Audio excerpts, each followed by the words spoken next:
윤석열 전 대통령 재판 관련 소식 짚어보기 전에 조금 전 법원에서 들어온 속보가 있어서 전해드리겠습니다. 판사를 향해서 욕설 라이브 유튜브 방송을 했던 김용현 전 국방장관 측 변호인에 대해서 법원이 법적 대응을 하겠다라는 언론 공지를 발표했습니다.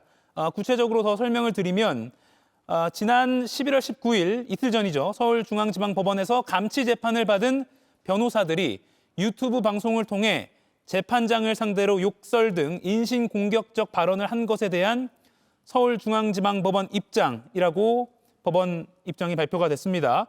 감치 재판을 받은 변호인들이 재판을 상대로 욕설 등 인신공격적 발언을 한 것은 재판장의 인격에 대한 심각한 모욕이다 이렇게 비판했고요. 또 법관의 독립과 재판 절차에 대한 국민의 신뢰를 크게 훼손할 수 있는 위법 부당한 행위다. 결코 용납될 수 없다 이렇게 설명했습니다. 저희가 어제도 이 시간에 전해드렸는데 지난 19일 이틀 전입니다. 한덕수 전 총리 공판에 증인으로 출석한 김용현 전 장관 곁에 같이 있겠다라고 하면서 김용현 전 장관 측 변호인이 재판장의 제지에도 불구하고 계속해서 발언을 이어갔고요.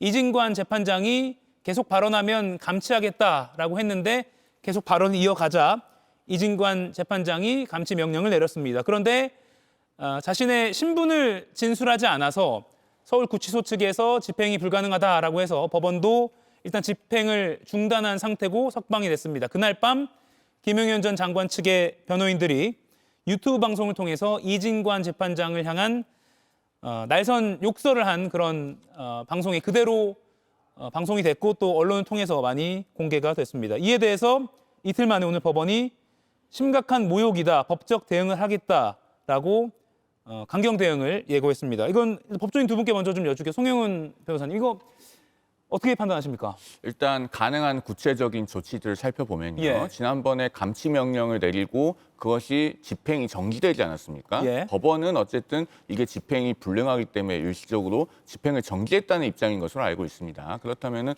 그 감치 명령을 다시 집행하려고 할 가능성이 한 가지가 있겠고요. 그다음에 모욕에 해당하는 행위가 있었다고 하면 모욕죄는 친고죄이기 때문에 모욕의 대상이 된 법관이 직접 형사 고소를 해야 됩니다. 그런데 예. 그 부분은 조금 법원도 부담이 있을 것으로 보여요. 다른 한편으로는 이제 유튜브의 내용 중에 명예훼손에 해당하는 내용이 있다면은 그것은 반의사 불벌죄이지 친고죄는 아니기 때문에 법원 차원에서 수사 의뢰 또는 고발을 한다면은 여기에 대한 수사가 진행될 가능성이 있어 보입니다. 그리고 또 한 가지 가능한 선택지로는 변협의 윤리 규정을 이용해서 어떠한 그 윤리적인 제재를 요구할 가능성도 있어 보입니다. 어떠한 선택을 구체적으로 법원이 할지는 아직 자세한 내용이 들어오지 않아서 조금 더 파악을 해봐야 할 것 같습니다. 예, 일단은 법적 대응이라고만 밝혔습니다. 다시 한번 좀 속보 전해드리겠습니다.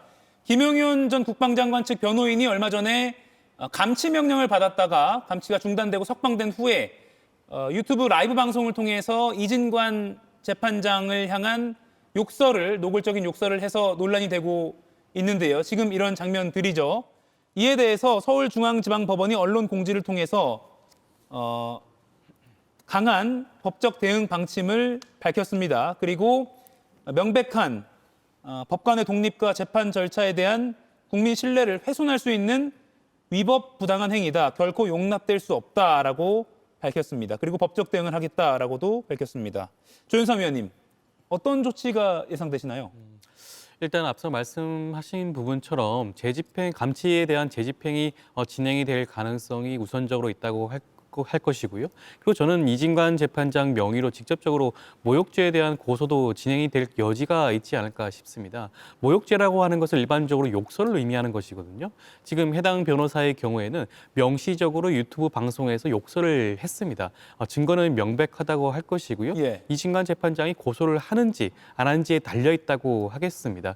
저는 사실 이번 내란 재판을 지켜보면서 보통 피고인들 중에 흥분해서 재판장에게 욕설을 한다라든가 법정에서 그러한 횡포 같은 걸 부리는 것을 본 적은 있는데 지금처럼 변호인이 이와 같은 행동을 취하는 것은 저는 사실 변호사 생활을 하면서 본 적이 한 번도 없는 것 같아요. 예. 그만큼 이번 굉장히 이례적인 모습을 보여주고 있다. 이런 사안에 대해서 법원에서 적극적인 조치를 취하지 않는다고 한다면 그것 자체가 추후에 있을 각종 재판에서 영향을 미칠 가능성이 있기 때문에 조금 더 적극적인 대응이 필요하지 않을까 싶습니다. 김진욱 위원님.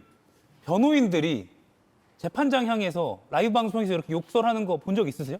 한 번도 없습니다. 오히려 변호인들이 피고인들이 흥분했을 때 말리는 역할을 하고 그 재판장에게 선처 또는 앞으로 향후 재판의 진행, 형량 뭐 여러 가지 사안들에 있어서 그 이해를 구하는 그런 모습들을 그동안 우리가 일반적인 변호사들에게 봤지. 저렇게 변호인이 변호사를 그 직접적으로 욕설 또 그리고 굉장히 명예를 훼손시키는 그런 발언들을 웃으면서 비하하듯이 그리고 저렇게 그 상대 판사분들 재판부를 저런 식으로 비하하는 그런 모습들을 본 적이 없기 때문에 예. 이 부분에 대해서 정말 많은 국민들께서 좀 당황스러우실 것 같아요. 앞으로 변호인들의 이런 모습들이 일반적인 모습처럼 되지는 않을까 하는 큰 우려를 갖게 됩니다. 예. 다시 한번 좀 정리해드리겠습니다. 중앙지법, 서울중앙지방법원이 방송 직전에 언론 공지를 통해서 이렇게 밝혔습니다.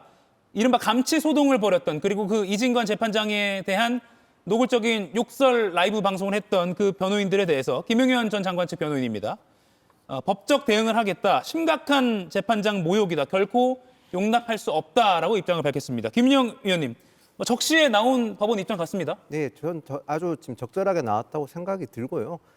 지금 저 변호인들은 아마도 윤석열 전 대통령과 마찬가지로 정치 투쟁을 같이 한다고 저는 생각을 합니다. 그렇지 않고서야 저런 발언을 하게 되면 본인의 의뢰인에게 굉장히 불리하다는 것을 법조인이기 때문에 누구보다 더 잘 알지 않겠습니까?